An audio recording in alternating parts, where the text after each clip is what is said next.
Hello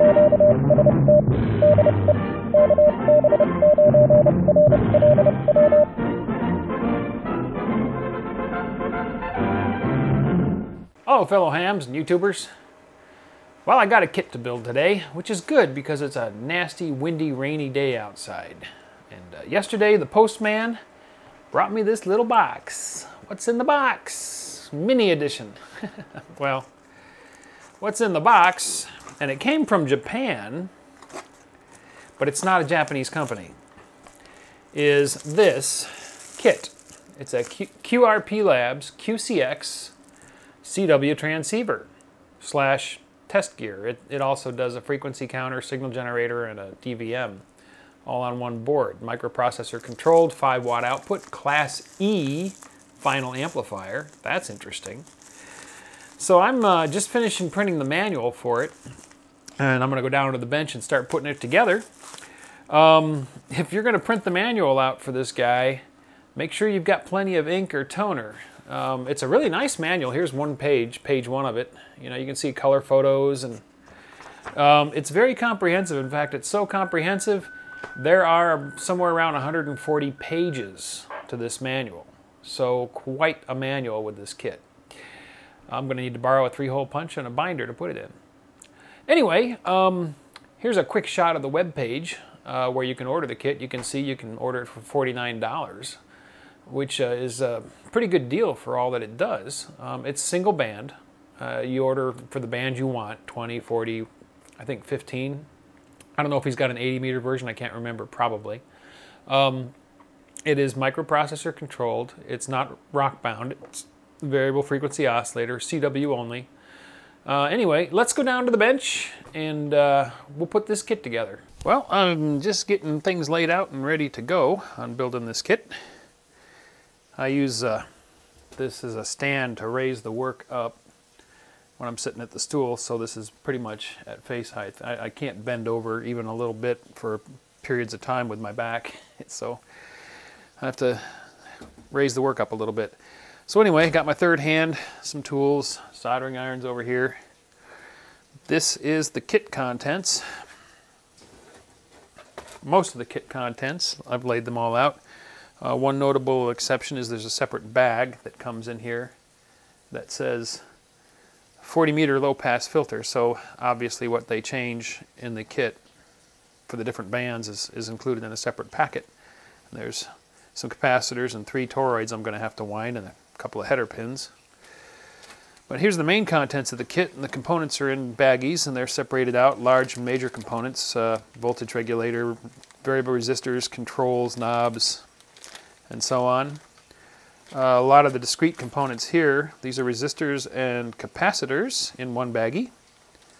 And then we've got inductors, more capacitors, toroid cores, a couple of toroid cores there. One of them is going to be a transformer, I think, that we'll have to wind. So those are all separated out.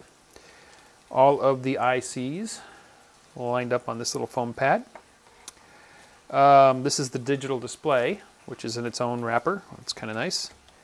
Here's the brains of the matter, the Atmel microcontroller. It's an AT Mega. So basically the same thing that's in an Arduino. And then of course the PC board, which is a very, very busy PC board. Let me see if I can zoom in and give you a closer look at this PC board. Hopefully we stay in focus. Yeah, okay, I'm going to have to refocus the camera. So this is the PC board, and as I said, it's very busy. We've got a lot of components crammed into a small space. So to build this, you're going to want to have a steady hand and a fine tip on your soldering iron, and maybe the assistance of a magnifying lens or one of those suspended magnifiers if your eyesight's not great. There's 2 surface mount chips that come pre-installed, which is nice, because obviously a lot of us, including me, are not equipped to do surface mount. Lots of solder pads. Definitely computer laid out. All the components positions are marked, silk screened very nicely on the board, so that'll help with positioning. But you can see my fingers in here for scale. It's tiny and a lot of small parts. So I'm going to get the soldering iron heated up and get started on her. Oh yeah, one other thing. The manual I've printed out the manual. You can see a lot of pages, 138 pages. And the reason that there's so many pages is, that's a parts list. There's a pictorials laying out the parts and all the information. But he's got a lot of steps in here. He's listed out all the individual steps with diagrams that show where the components are going. Install the 3.3K resistors, there's where they go. Install the 100 ohm resistors, and there's where they go. You know, so very, very detailed assembly instructions. It should make it an easier build for a lot of people. All right, so let me get the soldering iron heated up, and we will get started on building the transceiver. Well, the first thing they want us to start with is the IC socket for the Atmel and the rest of the integrated circuits. Now, I've talked about lots of tips for doing these in my other kit build videos. You might want to see those at one point, because I do talk about a few interesting things. But of course the basics are still going to apply. The IC socket has a little notch on one end. Corresponds to the illustration on the board where there's a notch, because that's pin 1. Now the pins on this socket are nice and straight, but you want to make sure that they're straight, and you want to carefully make sure that they all go in their holes so you don't have any that bend up underneath the chip. Now, IC sockets, you've got a lot of pins, you don't have anything to really hold it in there, so I'm going to set this down, and what I'm going to do is I'm going to solder a pin on one corner and then solder a pin on the other corner, and then I'm going to press the socket against the board with my thumb and reheat those solder points to make sure that the socket is seated firmly on the board. And then after I'm sure that it's seated on the board, I will go in and I will solder the remaining pins. So we'll get one corner,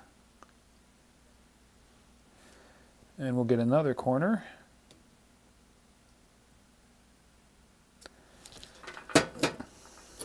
and then I'll press with my thumb underneath.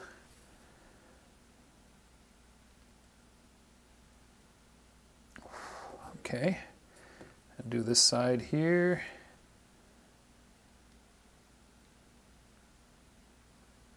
All right, now I'm sure that that socket is firm against the bottom of the PC board, and I can go in and I can make the rest of the solder connections for it.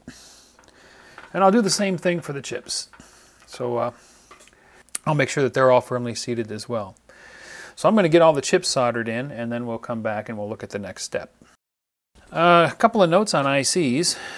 Now you could put sockets in for all these if you have them. I don't have enough available sockets, so I can't. But there are several 8-pin ICs, IC numbers 5 through 10.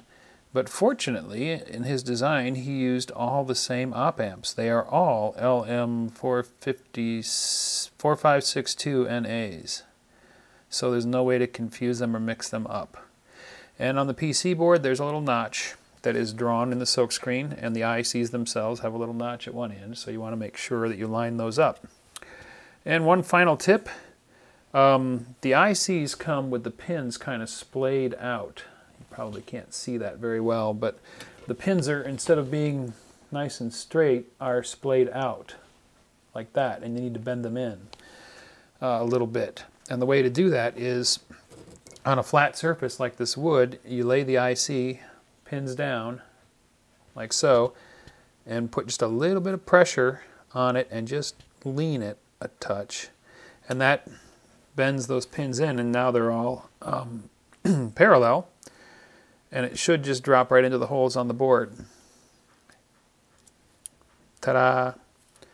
And then same as before, I'm going to tack each corner. Oh, it fell out. I'm going to tack each corner pin and then go back in and press with my thumb while I touch the solder to make sure that it seats. So let's get the corner pin.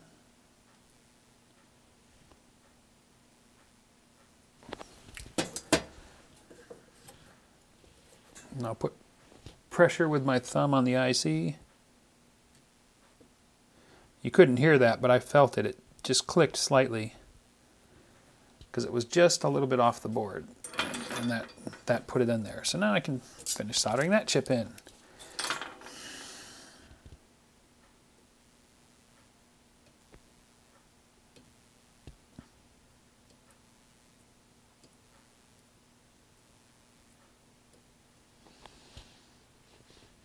Okay, 1 down, 4 to go. All right, all the ICs are installed. That just took a little patience and time. Now we're up to doing the first group of capacitors. 16 100 nanofarad, 0.1 microfarad caps.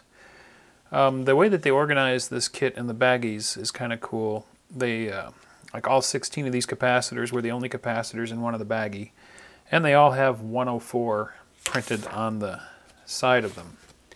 Now the manual's instructions for this section have all of the capacitors positions highlighted in red, and a diagram of the PC board there.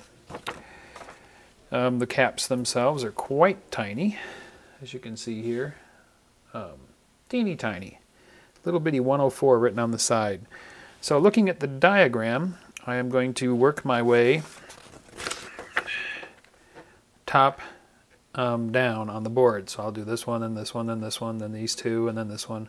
You know, just sort of in layers, just move my way down the board and get each of those caps installed. So the first one we go is, you know, his red is so dark that you can't make out the labeling, but you can see the relative position of the components in the diagram. So even though I can't see the label under that red to see what that is, I can see that it's right next to the 3 finals. And you know, you've got the full diagram, the full silk screen here with the highlight in red. So it would be really hard to screw up on putting the right capacitors in the right places, or in the wrong places, or the wrong capacitors in the right places, however you want to look at that. So I'm going to put the capacitor in, and then I'm going to find a way that the light can strike the board so you can see what I'm doing. Get my thumb out of the way. There we go. I'm going to just push her down into the holes to where it's close to the board. You don't want excess length on those leads. You want that right down against the board. If I had the capacitor up like that, where I had leads sticking up, those leads actually have parasitic capacitance, and that can change the operation of a circuit slightly. So I'm going to get that right down close to the board. On the back side, I'm going to just put a little outward bend on the pins, so you can, I don't know if you can see that or not, but I splayed the pins out like that slightly so that the capacitor will stay on the board when I flip it over to solder. And what I'm going to do is I'm going to install, you know, several of them, maybe half of them, and then flip it over, clip it up into my third hand, and do the soldering. So we'll get those on the board first. And then we'll solder. C3 is right there next to that resistor.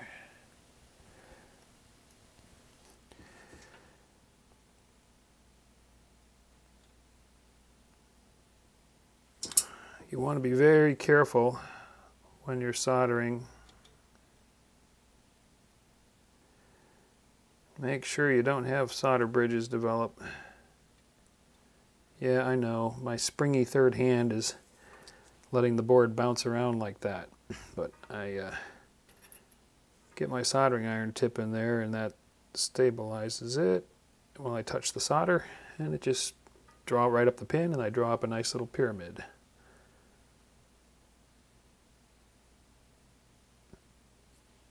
See that? Touch the solder to the pin and pad, you'll see it form around the pad, then you just draw your soldering iron tip right up the lead, and that draws it up into a nice pyramid shape and get you a good clean solder connection.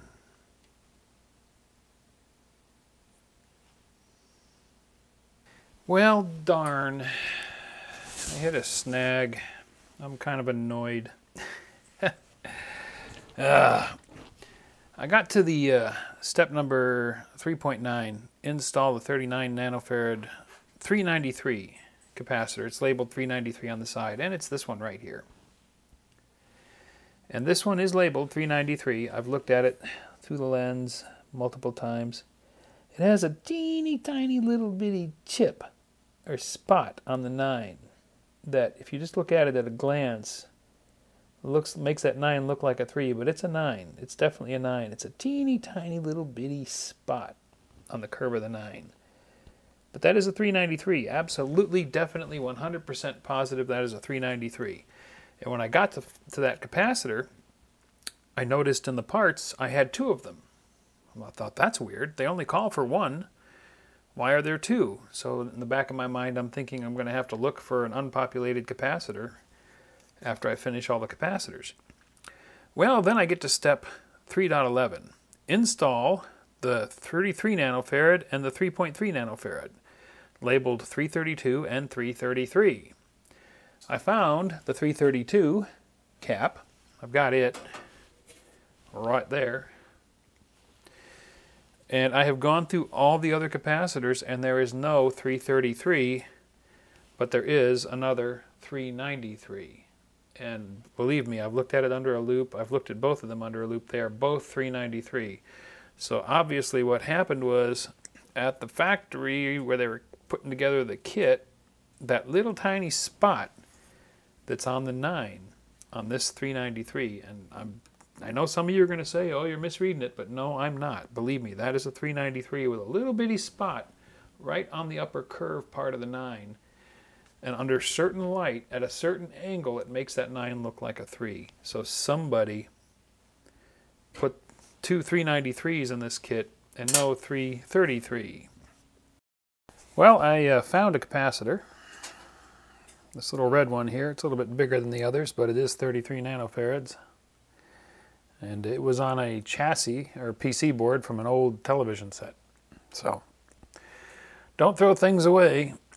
You can never know where you're going to be able to scavenge parts from, where you're going to need them. So I'm working away. I've got just about all the small capacitors installed now. All these little yellow guys. Moving up to diodes. I've installed a few of them already. These little 1N, 4148 silicone diodes. There's 4 of those. One of them is right here, and 1, 2, 3, 4. And the next diode is a 1N5819, which is a higher current diode. This actually is going to go on the input, power input, as a protection diode. So instead of doing the reverse protection diode where the diode's sacrificial, where you put it across the power lead in a reverse bias, and then that way if you hook up power backwards, the diode becomes a short and blows your fuse. What they do in this case is they put the diode in line with the incoming voltage. So that's about a 400 millivolt drop under load. So that can equate to a few milliwatts of power loss at a set voltage. And he says in the instructions, if you're absolutely sure that you're never going to hook power up backwards, you can omit this diode and just short that jumper, short it with a jumper, and gain a few more milliwatts. I'm more interested in protecting the kit than those 40 or 50 milliwatts of lost power. That's pretty small in the grand scheme of things, and I'm going to opt for the safety the diode provides versus a few extra milliwatts of output power. So we're going to go ahead and install that. Ooh boy. Well, all the resistors are in. You can see them, all the little blue guys sticking up there. He's pretty specific in the diagram of which way the leads should go on these, because you're taking a resistor and you're bending the lead over so the resistor is vertical, sticking up off the board. And on his pictures in here, he draws them with the lead pointing in a certain direction. So like R50 and R49 here, they go in opposite directions. And that's just, in case one of these gets bumped or pushed over, it's less likely to short. If the leads were over in the same direction, they could touch. So pay attention to the lead direction when you're installing these resistors. And there are a few areas on the board where it gets pretty tight when you're soldering underneath. And especially down in this area here, you can see that a lot of these solder points, it's really tight down in here, and you have to be really, really careful to make sure you don't create solder bridges, which I have not done. So you really need a fine tip iron to do this kit, and a lot of patience. It's taken me a while. I've been at this all day on the resistors, but I can only really work here at the bench for about an hour or so. And then my back muscles start spasming, and I got to go up and lay down for a bit, and then I come back down and do a little bit more. So slowly working my way through it. This is most all of the small components. I did have one extra 750K resistor, which I've looked around the silk screening on the board. I don't see where it could possibly go. It's not mentioned yet, so I think it's just an extra part, but I'll keep that in the back of my head as I move forward. So I'm up to installing the trimmer pots. These little guys here, they're little square trimmers with 3 leads sticking out of the bottom. And he's got the places for them on the board, but he does not have an orientation marker on the silk screen. And orientation, I think, is important on these. And in fact, he does mention in the instructions, the screws on the resistors must match the screws on the silk screen and layout diagram. Well, oh, there they are. I see what happened. The solder pad is right over the image of the screw head on the silk screening. But fortunately, in the photograph, or the drawing in the manual, he shows the screw orientation as well. So 50K multi-turn trimmer, label 503. That's 501. That's 503. Probably have to straighten these leads out to get them to line up with the holes. This one goes right here. So we'll get that in there. Yeah. It's a little tricky getting all 3 of the wires to go in the holes. They got to be nice and straight. There we go. And then once you got it on there, you can hold the leads as you turn the board over if you're just setting it down like that. And that should hold it. Now what I'm going to do is I'm going to solder the center lead first.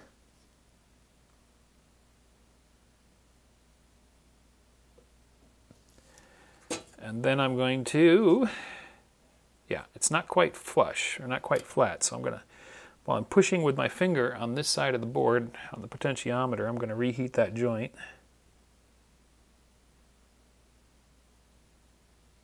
Yep.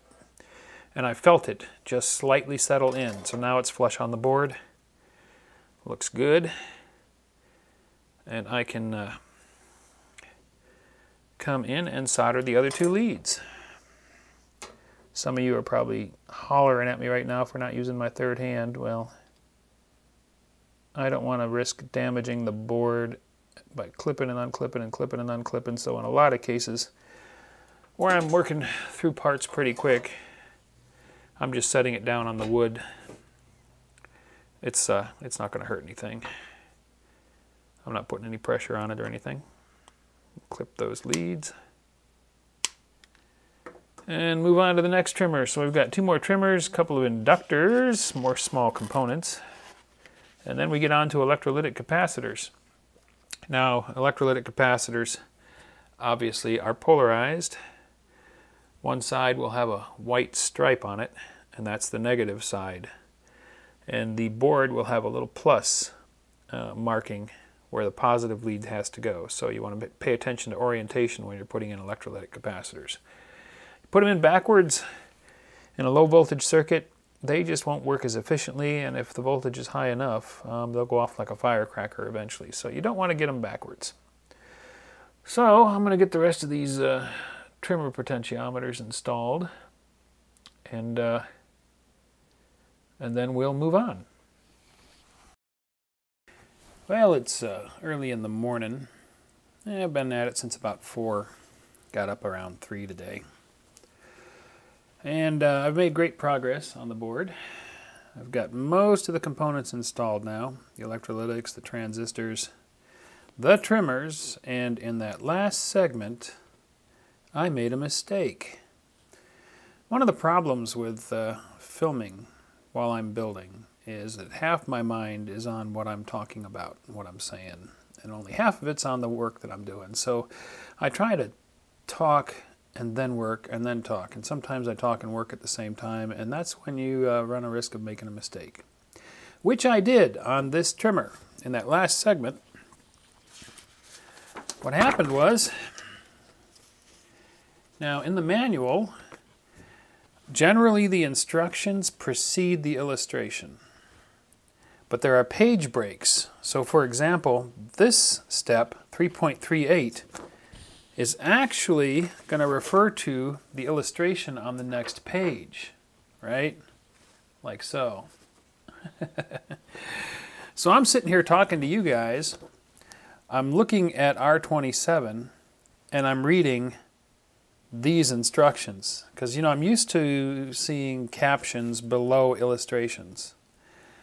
And so I put the wrong trimmer in R27. And I spent a good 30 minutes this morning working on desoldering that trimmer.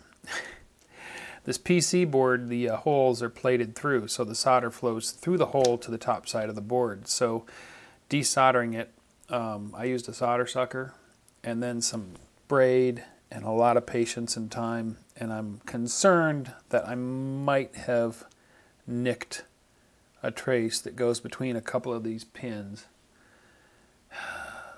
But that trace doesn't seem to go anywhere. So, I don't know. We'll see what happens when I get to the adjustment. During alignment, we'll see how that behaves. I might have to get my big magnifying lens out and repair a trace. We'll see. It was a bear desoldering it. Desolder braid by itself doesn't work. Because of that through-hole plating, solder comes through to the top side of the board, and the braid does not draw it through the hole. You have to use a vacuum device. So anyway, it's not really a big issue. I mean, the manual is great otherwise, but the instructions are preceding the illustrations generally, I think in just about every case, and there's page breaks. You know, I would have moved these instructions onto the next page so that they were directly with the illustration, or shrunk the illustrations so I could fit 2 per page. So you didn't have page breaks in between, but that's just a minor gripe. You know, it's really not that big of a deal.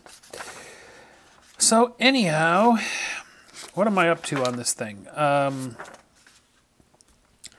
Yeah, I'm up to header pins, and switches and connectors. All the small components are installed now. I'm going to take a break though. I can work about an hour at the bench at a time, and then my back starts to spasm and I got to go lay down for a bit. So I got to take a break, go lay down. I'll come back down, do the connectors and header pins. And then up the last step, I guess, will be winding the toroids. There's 1, 2, 3 inductors and then a transformer to wind. And I think that that's the last step. And then we'll be ready for alignment. So after I get all that done, I'll turn the camera back on and we'll go through the alignment on this thing and see how it operates. Well, I'm sorry I didn't do much filming during the final assembly. I really got on a roll and I didn't want to stop. And I'll tell you, the thing that was the toughest by far was this guy right here, that transformer. For the 40 meter kit, let me go back to the page here and I'll tell you exactly how many turns I had to do. That's actually 4 different sets of windings. You got a main set of windings, here it is, that is, for the 40 meter kit, 38 turns, which is around this side of it here. And then here, there are 3 separate 5-turn windings that you have to do. So you've got 4 total coils on this one core, right? 38 turns here, and then 5, 5, and 5. And then you had to guide all those holes into the PC board holes and do the soldering. This enamel wire is lightly coated, and the trick to stripping the enamel on it is actually heat. You actually just after you stick the wire through the hole, you hit the solder pad with the soldering iron, get some solder all the way around it, and then you just kind of just gently rub the tip of the soldering iron up and down on the wire, counting to about 10, and you'll feel it and hear it go squeak, squeak, squeak when it burns through the enamel and makes the connection. And then I just checked each one with a DVM to make sure that I had continuity through it, you know, so that I knew I'd actually made the connection. What else was worth noting on this assembly? Clearances are real tight, especially when you're getting the controls in. On the pot, you had to bend the, it mounts on the back side of the board, and you had to bend the leads up at 90 degrees, and they only just barely reached the holes, so those were kind of tricky to solder. They didn't actually go through the holes, they just barely reached them, so that's kind of tricky. Let's see, what else? The 4 other toroids you have to wind are not too terrible. The tricky part again was the soldering, but as I mentioned, there's a way to work that. Switches, everything else just pretty much fit really well on the board, and it was just soldering it in. Rest of the components, transistors and all that were pretty easy. In this area here where the LCD is going to go, you wanted to make sure that everything was down tight against the board, especially these transistors here. You know, you didn't want them standing up so they'd hit the LCD. And there's just enough clearance for these toroids underneath the LCD module here. Soldering this header on the back of the LCD, the trick to that was to actually temporarily install it on the board. I'm going to plug it back in because I'm about ready to hook it up and power it up for the first time. But the trick was to install that with the connector and then solder these points to solder that header on. So now you know your alignment's good that way. So that was that. Let's see, what else? Oh, nothing else worth mentioning really. Really you need to take your time though on winding that transformer, and there's a lot of wires hanging down from it when you're done to guide into those holes, and you just got to be really patient and pull them through from the other side, work your way around it so it comes down flat and all the windings stay nice and neat, as neat as you can make them. The 60 meter and 80 meter version of the kit, you'll end up with some overlaps here. I mean, this was barely enough space to fit all of the windings on this core for the 40 meter kit, so 80 meters you'd end up overlapping a little bit in this big coil side of it here to make room for the other windings. And that's okay. What he says in the manual and what you don't want to do is you don't want to wind around this way and then go back. You know, it all has to be going in the same direction, so you overlap as you go with the 80 meter kit. I think that's pretty much it. I'm ready to hook up the bench supply to it and then go through the initial alignment. So I'm going to get set up for that, and then I'll turn the camera back on and we'll set up and zoom in so you can watch the alignment as I go through it. Okay, it powered up, and I should probably peel that protector off so I'm not getting the glare, so you guys can see what's going on. There we go. Select band. So we want to rotate the encoder to select the band that we are set for, and we are building the 40 meter kit. 40, select, and it comes up to frequency. Okay, there are 4 adjustments that now need to be made as part of the alignment procedure. Band pass, trimmer cap, peaking, C1. I'm going to need a non-capacitive tool for tuning the capacitor. Get my tuning tools. There we go, tuning tool. Okay, located on the following diagram. Unplug the antenna during the alignment. All right, first,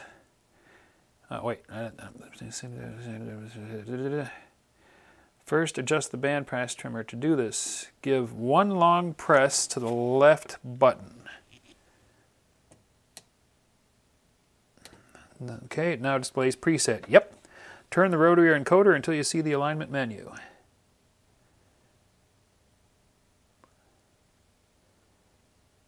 alignment. Press the select button to enter the alignment menu. I guess select button is pushing down on the encoder. No? Is the left button the select button? Let's see. PFOAB tune. Oh, okay, it is the left button. Now press the left button to the alignment menu.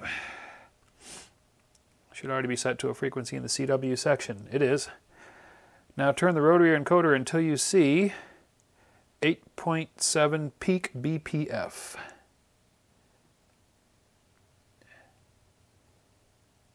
peak BPF. Press select. Oh, that's right, this is select. Okay. If you have earphones plugged in, take them out of your ears first. The tone will be very loud. Well, we don't have any plugged in. All right. Yep. Adjust trimmer C1, which is this guy over here. To change the amplitude, you need to set it for maximum. Wow. Maximum's all the way up. So I guess I'll figure out what the range is and go for the middle of that. What do you know? IQ balance.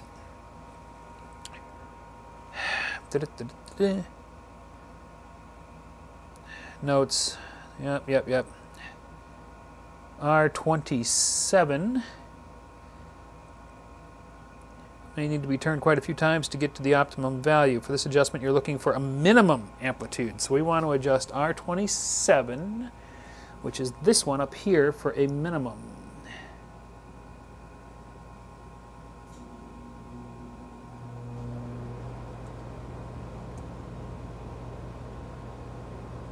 Oh, did that just auto range? Yeah, that auto ranged. I'm going a long ways here. Oh, there it is.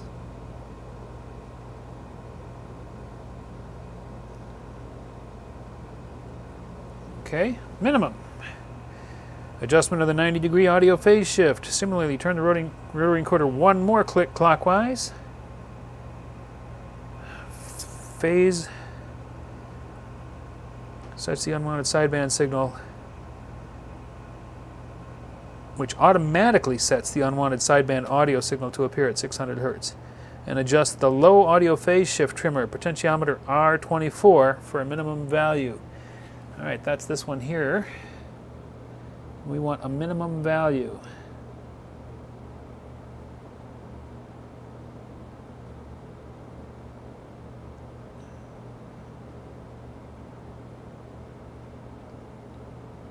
Oop, am I going up again?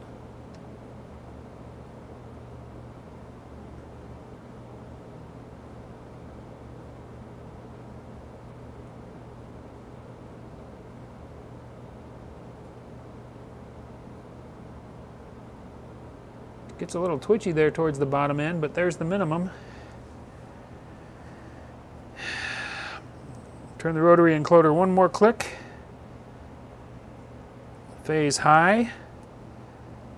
High audio phase shift trimmer R17 for a minimum, which is this one over here.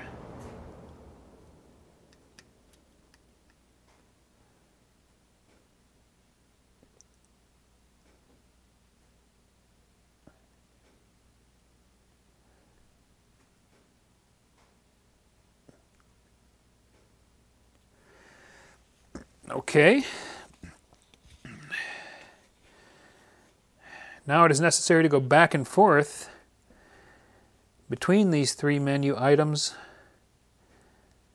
for minimum sideband. This is because these will affect each other. So I need to go back to IQ balance.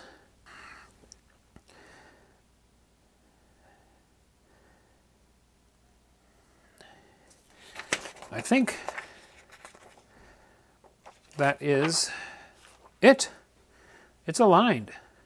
So I guess the next thing to do will be to hook it up to an antenna and some speakers, and we'll see if we can receive anything on it. So let me pause the camera and get things hooked up, and we'll see what she does. Hey, it works! What do you know? Tuning around the low end of 40. The gobbledygook you see along the bottom edge of the display here is the CW decoder. It decodes by default. So we're just find somebody here. There was a whole bunch of stations a minute ago.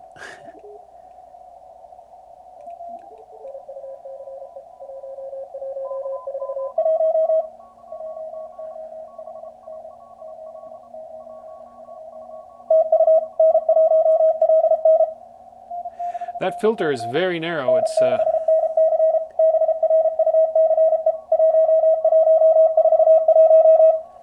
now, as you can see, the decoder works pretty well. It's a 200 hertz filter. It sounds closer to 300 to my ear. I have a 300 hertz filter on my Yaesu FT817, which this sounds a lot like, and boy, that is just pretty sounding. I hope the mic's picking this up.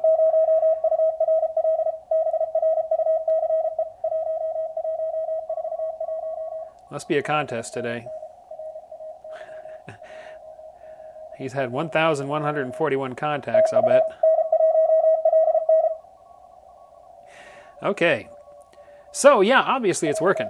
I did put it on the meter in a dummy load and transmitted, and it's putting out a good solid almost 5 watts. I haven't looked at the scope yet to see how clean it is. You know, that's all going to come next. I'm going to do a fairly complete review video of it after I've played with it a bit and got a feel for it.